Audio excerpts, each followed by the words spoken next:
kaibigan, it's me Lane and welcome back sa channel. Medyo matagal tayong na-miss, no? Pero don't worry, balik vlog na tayo. At ako muna ang bahala dito sa camera habang busy si Waki sa ibang bagay. Pero syempre, same vibes pa rin, masaya, kwela at busog na busog. Kaya samahan nyo ako sa ating Chinatown food trip dito sa Lucky Chinatown Mall. Let's go! Dito sa Lucky Chinatown, hindi mo na kailangan pumunta sa Hong Kong para malasahan yung authentic Chinese flavors. Lahat ng gusto mo, dim sum, siopaw, noodles, roasted duck, nandito na. At syempre, hindi tayo aalis dito nang walang tikiman.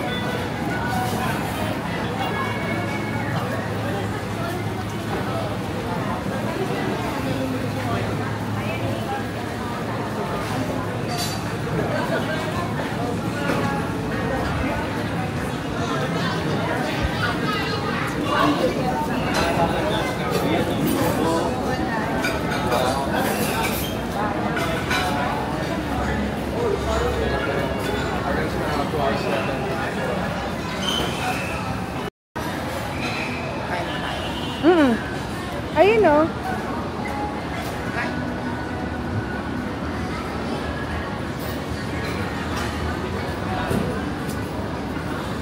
Ano ba gusto mong kainin?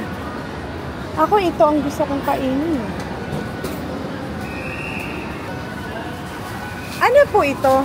Sotanghon. Sotanghon. Sige, gusto ko yan. Nakita pala kami gusto na ang dami kumakain. Ito yung food daw. Sobrang sikat daw to sa mga nagpo-food trip dito sa Binondo. Ang dami nilang noodle soup options. Meron silang meatball noodles, beef satay, dumplings, pati combo meal na sulit sa 100 pesos to 200 pesos lang. Siyempre, ang hirap pumili pero ang napili namin ay yung meatballs with dumplings.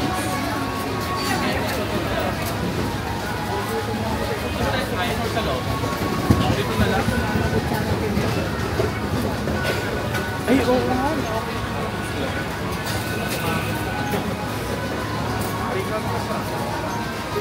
Pares. Pares na naman.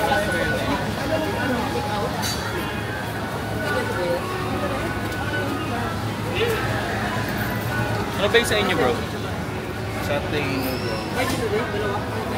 Anong number yun?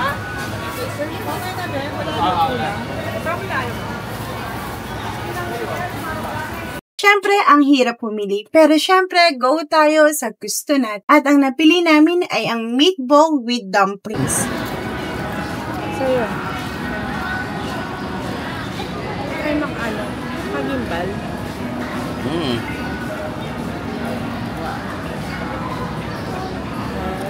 Sasabong.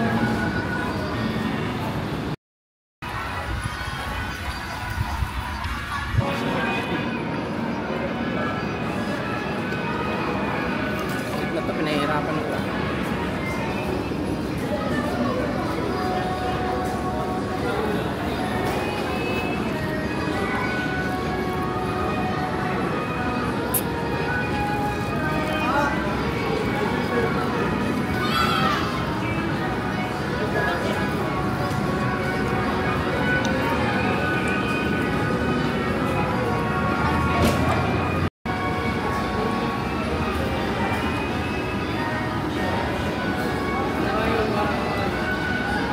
Lasa ng soup niya.